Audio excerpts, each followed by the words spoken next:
think everyone needs to look at their own businesses a bit to see where it's appropriate to use these tools, and whether anyone else in that same space might be leveraging them in a way that gives them an advantage or not, perhaps. The power of these machine learning algorithms are what's allowed us to make such large variations in the whole form and still map them to coherent models.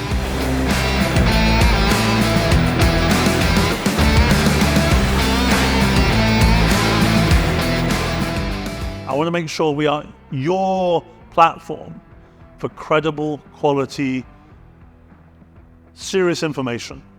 Because we had a session about owner education. Daniel Chatterjee from MTU said, we have to educate and inspire owners.